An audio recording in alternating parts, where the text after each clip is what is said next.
बात एक और बड़े ऑपरेशन की करते हैं और वो बड़ा ऑपरेशन जम्मू के अंदर चल रहा है। जम्मू एयरपोर्ट या टेक्निकल एयरपोर्ट आप जिसे कह रहे हैं, वहां पर आज दूसरे दिन भी लगातार कार्रवाई जारी रही। जम्मू एयरपोर्ट पर ऑपरेशन कंटिन्यू रहा। एनएसए, एनआईए और दीगर खुफिया जरायों के इतलात के मुताबिक वहां पर ऑपरेशन कंटिन्यू रहा और इस बीच जो स्पेशल फोर्सेस हैं उन्होंने भी कई लोगों से पूछताछ की है। आसपास के इलाके के अंदर सिक्योरिटी को सख्त कर दिया गया है और कश्मीर से लेकर जम्मू तक और जम्मू से लेकर पठानकोट पंजाब तक भी हाई अलर्ट कर दिया गया है, क्योंकि ड्रोन के जरिए से ये कार्रवाई की गई है। और कल खबर यह भी है कि कुछ और ड्रोन्स देखे गए जिसके बाद हवा में फायरिंग भी हुई है और उसके बाद अब तरह तरह के सवाल जो है वो सामने उठ रहे हैं। इस वक्त जम्मू के अंदर हाई लेवल मीटिंग भी हुई है जिसमें सिक्योरिटी एस्टैब्लिशमेंट से वाबस्ता बड़े अफसर भी मौजूद थे। सीधे जम्मू चलते हैं जी, जहां से अनिल मेरे साथ है और थोड़ी देर में हमारे साथ दिफाई तज्ज़िया निगार टीपी त्यागी साहब भी ज्वाइन करेंगे। अनिल, जरा अपडेट कीजिएगा कि कल रात से लगातार आप हमें बता रहे हैं कि क्या कुछ हो रहा है। इस वक्त ताजा तरीन खबर जम्मू एयरपोर्ट की क्या कुछ है? अगरचे पैसेंजर एयरक्राफ्ट रूटीन में आ रहे हैं, वो जा रहे हैं, उस पर कोई फर्क नहीं है, लेकिन हाई अलर्ट पर पूरा सिस्टम है। और यह भी खबर थी कि थोड़ी देर पहले वहां मीटिंग हुई है, क्या कुछ डिटेल्स है? हालांकि बात की जाए गौहर जी, इसमें लगातार जो है हाई अलर्ट जो है वो जम्मू कश्मीर में कर दिया गया है। और जम्मू एयरवेज की बात की जाए तो जम्मू एयरवेज को दहलाने की कोशिश की गई थी। हालांकि ड्रोन के इस्तेमाल से, जिस तरह से डीजीपी दिलबाग सिंह ने कहा था कि जम्मू कश्मीर में जो है जम्मू एयरवेज पे जो है ड्रोन का इस्तेमाल किया गया था। हालांकि कल देर रात से ही, कल सुबह से ही अगर हम बात करें तो तमाम एजेंसी यहाँ पर मौजूद थी। एनआईए हो, एनएसजी के कमांडो हो, स्पेशल फोर्सेस हो, और कल देर रात एनएसजी के तमाम जो कमांडो है उनको डिप्लॉय कर दिया गया था। और आज सुबह की बात की जाए तो आज सुबह से ही जो है तमाम एनएसजी के जो कमांडोस हैं उनको एक बार फिर से डिप्लॉय किया गया। हालांकि उस पूरी जांच जुटाने की कोशिश की जा रही है। उसके साथ साथ आपको बता दें कि देर रात से ही, कल से ही अगर हम आपको बताएं कि कल जो कालूचक का मिलिट्री बेस स्टेशन है उस पर भी देर रात 2 ड्रोन देखे गए हैं। हालांकि उसके बारे में अगर आपको बताते चले कि जब वो 2 ड्रोन की आवाज देखी गई तो जो क्विक रिएक्शन टीम वहां पर मौजूद थी उसने 15 से 20 राउंड उस पर दागे। हालांकि उसमें 2 ड्रोन देखने को मिल रहे हैं। अब ये देखने वाला समय होगा कि जिस तरह से लगातार सिक्योरिटी फोर्सेस पर जो है निशाना साधा जा रहा है, चाहे जो वो जम्मू एयरबेस हो या फिर उसके साथ साथ कालूचक का मिलिट्री स्टेशन हो। हालांकि लगातार खबर यह है कि जम्मू एयरबेस तो ऑलरेडी अलर्ट पर है, लेकिन मीटिंग आज हुई है। उस मीटिंग के अंदर क्या कुछ है और जिन लोगों की गिरफ्तारी हुई थी, जिनसे एक आईडी भी बरामद हुई थी और कुछ और लोगों से पूछताछ चल रही थी, क्या वहां से कोई क्लू, क्या वहां से कोई खबर है कि क्या कुछ हुआ है, क्या इस हवाले से?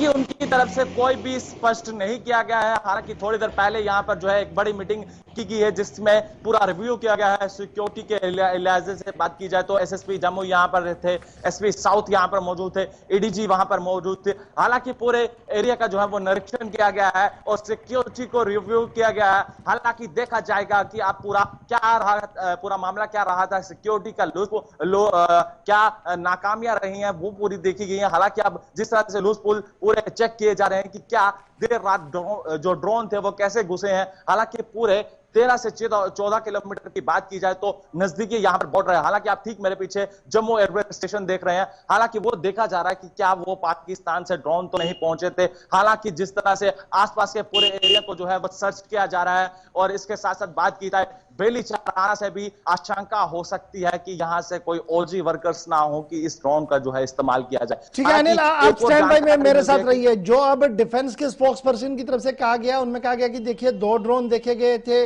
रत्ना चेक और कालूचक मिलिट्री एयरबेस के आसपास और एक यूएवी देखा गया था जिसको लेकर फायर किया गया, एक 11:45 पर, दूसरा 2:40 पर, और वो वापस चले गए। पहली बात तो ये है। उसके बाद जो दूसरा बड़ा इंपॉर्टेंट पॉइंट इसमें है कि आईडी ड्रोन के जरिए से इस्तेमाल किया गया और ये एयरबेस को निशाना बनाने की कोशिश थी। ये दूसरी बड़ी बात है। और तीसरी बात ये है कि अब नियर बेसिस जो है, यानी अब जम्मू के आसपास का इलाका जो है जहां पर एयरबेस से एस्टेब्लिशमेंट है उन्हें भी हाई अलर्ट पर कर दिया गया, जिनमें श्रीनगर का टेक्निकल एयरपोर्ट भी है, अवंतीपोरा एयरबेस है, अंबाला एयरबेस है, पठानकोट स्टेशन है, उन्हें फिलहाल जो है वो हाई अलर्ट पर कर दिया।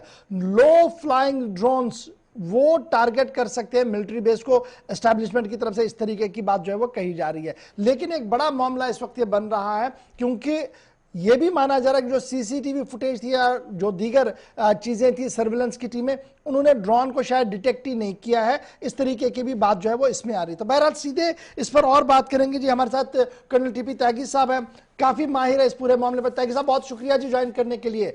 ड्रोन आया, लेकिन अब खबर ये कि एक बड़ा सरदर्द बन रहा है ड्रोन, और स्पेशली पंजाब और जम्मू कश्मीर से लगने वाली सरहदों के हवाले से जब हम देखें, आप इस पूरे इंसिडेंट को जिसके 2 दिन हो गए हैं कैसे देख पा रहे हैं, और कितना खतरा ये ड्रोन हमारे लिए बन रहा है?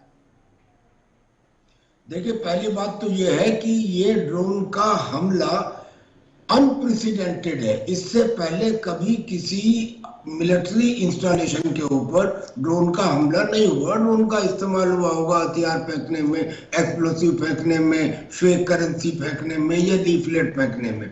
तो ये एक किस्म से आतंकी हमला माना जाएगा। अब ये तो एक फैक्ट है कि हाँ, रात को 1 बजे से 2 बजे के बीच में 2 ड्रोनों ने वहां पे इम्पैक्ट एक्सप्लोसिव डाला। वो एक किस्म के शेप्ड चार्ज होते हैं जिनमें पेनिट्रेशन पावर होती है, जिसकी वजह से एक छत में छेद हो गया और दूसरा जमीन के ऊपर पड़ा। और ये ड्रोन ये चीज को पाकिस्तान क्यों ना करे? अगर पाकिस्तान की जगह कोई और देश होता तो वो भी ये करता। लाख झूठ बोलने के बावजूद भी जब Pakistan financial action task force की ग्रे लिस्ट से नहीं निकल पाया, तो उसका व्यू पॉइंट ये बना कि मैं अब 2003 की उस संधि को क्यों मानूं जिसमें सीज फायर है। कश्मीर के मुद्दे को जारी रखने के लिए, कश्मीर के मुद्दे को सबके सामने रखने के लिए मैं अब ऐसी कार्रवाई कर सकूंगा, क्योंकि पाकिस्तान कन्वेंशनल वार में हिंदुस्तान से नहीं जीत सकता। जो वो आतंकी भेजता था उनको यहाँ 2.5 फीट गड्ढे में गाड़ दिया जाता था। तो उसने ये ड्रोन का रास्ता निकाला। अब इसमें 2 बात हैं। पहली बात तो ये कि जो जानकारी मिल रही है कि पाकिस्तान के जैश-ए मोहब्बत और लश्कर-ए तैयबा के आतंकियों ने चाइना से ये ड्रोन खरीदे, और जो ड्रोन वहां से खरीदे गए, जिनके मार्क भी मिले हैं, उन ड्रोन का रेडियस करीब 25 किलोमीटर है। और ये 14 किलोमीटर का डिस्टेंस था बॉर्डर से लेके और एयरबेस तक। तो उन्होंने कहा ठीक है। और दूसरा बात ये कि वो ड्रोन करीब 20 केजी एक्सप्लोसिव ले जा सकता है, ये केवल 4 या 5 केजी एक्सप्लोसिव था। तो ये एक यहाँ से सारांश निकाला गया कि ये ड्रोन एक ट्रायल रन था, एक ड्राई रन था किसी बड़ी चीज को अंजाम देने के लिए। अब जब हिंदुस्तान की तरफ आते हैं तो हिंदुस्तान के पास इन ड्रोन को डिटेक्ट करने के लिए हमारी एजेंसियां पहले तो नाकाम हो गई, सुरक्षा एजेंसी हो या खुफिया एजेंसी हो, जो सच बात है। उसके बाद में जब पूछा गया तो वो कहती है कि साहब ये जो ड्रोन है ये तो बहुत छोटे आकार के थे, ये तो केवल 100 मीटर ऊंचाई पर उड़ रहे थे, लिहाजा ये रडार की पकड़ में नहीं आए, हम इस स्टेटमेंट को नहीं लेते। हमारे पास जो रडार है उसका नाम है इंदिरा। इंदिरा का मतलब इंडिया डॉपलर रडार। उस रडार में और सब जो चीजें हैं, जो उसके अंदर आइडेंटिफाइंग चीजें हैं या जो उसमें सेंसर्स हैं, एकॉस्टिक सेंसर है, ऑप्टिकल सेंसर है, एनालाइजिंग सेंसर है, मगर उसमें उसका जो हाइट में रेंज है वो 35 मीटर से लेके 3000 मीटर तक है, और ये 100 मीटर पे था। तो फिर कैसे डिटेक्ट नहीं हुआ? अच्छा, अब अगर डिटेक्ट नहीं हुआ तो अब सवाल ये उठता है कि इसके लिए हमको एक्शन तो लेना पड़ेगा, क्योंकि अगर इसमें एक्शन नहीं लेते हैं तो ये तो इतना बड़ा खतरा है, क्योंकि सुलेमानी जो ईरान का था वो मारा गया ड्रोन अटैक में, और आर्मेनिया और अजरबैजान की जो लड़ाई हुई उसमें तुर्की के ड्रोन बेइंतहा कामयाब रहे। आने वाली तारीख में ड्रोन के जरिए ही लड़ाइयां होंगी, ड्रोन के जरिए ही वार होंगे। अब या तो ड्रोन के जरिए होंगे और या वायरस के जरिए होंगे। तो अगर ऐसी सिचुएशन है तो अब हिंदुस्तान को इसको बहुत ही सीरियसली लेना है, बहुत ही सीरियसली लेना है, क्योंकि ये तो फिर किसी भी एयरबेस के ऊपर जो पाकिस्तान की सीमा से लगते हैं वहां से हो सकता है। और अभी तो हम चुप हैं, we are focused on Pakistan, why not from China. China को ये मालूम है कि हिंदुस्तान के साथ माउंटेन वॉरफेयर में चाइना तो क्या रशिया या अमेरिका भी नहीं ला सकता। तो वो इस्तेमाल करेंगे किस चीज का? या तो वो इस्तेमाल करेंगे ड्रोन का, और या वो इस्तेमाल करेंगे बायोलॉजिकल वेपन का। अच्छा जी, तो टीपी इसका साहब, मतलब कि बड़ा बड़ा इंपॉर्टेंट है जिस तरीके से आपने पूरा प्रोस्पेक्टिव ये खींचा है, लेकिन ये बताइएगा कि इसका तोड़ क्या हो सकता है? अगर कोई ड्रोन इस्तेमाल कर रहा है तो क्या सिर्फ हमने रडार के उसमें रहना है, या कुछ और अब हमने लेटेस्ट इक्विपमेंट्स और गैजेट्स को लेना पड़ेगा और एस्टेब्लिशमेंट्स के आसपास लगाना पड़ेगा? देखिए, कोई समस्या ऐसी नहीं होती जिसका समाधान ना हो। इस समस्या का भी समाधान है। इसका पहला समाधान है इलेक्ट्रॉनिक वॉरफेयर। अब इलेक्ट्रॉनिक वॉरफेयर में we are not as competent as China is, but we are certainly better competent than Pakistan. दूसरा है इसका साइबर वॉरफेयर। पर इन दोनों चीजों को छोड़ दें तो तीसरा आता है ड्रोन वर्सेस ड्रोन। फिर चौथा इसमें आता है जो बड़ा इंपॉर्टेंट है, मैं जिसका जिक्र करना चाहता हूं, वो है डायरेक्टेड एनर्जी वेपन, यानी कि DEW। अब ये जो ड्यू है, ये सिस्टम हमारे DRDO ने पहले ही तैयार कर लिया है, और इस DRDO सिस्टम को रिपब्लिक डे पे इसको एक्सपेरिमेंट भी किया गया था। लेकिन अभी उसका रेमिफिकेशन नहीं है, अभी उसका प्रोलिफिकेशन नहीं है, अभी उसको मार्केट में नहीं लाया गया है। तो ये जो डायरेक्टेड एनर्जी वेपन है, ये ड्रोन को न्यूट्रलाइज कर सकता है। लेकिन हमारा कहना यह है कि ये भी नहीं, इससे भी ज्यादा आगे बढ़े। हम कितने काम कर रहे हैं? हम कहते हैं साहब कंस्ट्रक्ट कर दीजिए, वॉल कंस्ट्रक्ट कर दीजिए। क्यों कर दीजिए? कि जो रेडियो फ्रीक्वेंसी है वो उससे रुक जाएंगी। उससे क्या होगा? बोले उससे जो ड्रोन है उसके GPS सिस्टम काम नहीं करेंगे। या हम कहते हैं कि अच्छा दिन में आप शूट कर दीजिए, दिन में शूट कर दीजिए, रात में क्या करें? और फिर उसके लिए स्नाइपर गन चाहिए, सबके पास तो है नहीं, तो वो क्या करें? लिहाजा इन चीजों से अब काम नहीं चलेगा।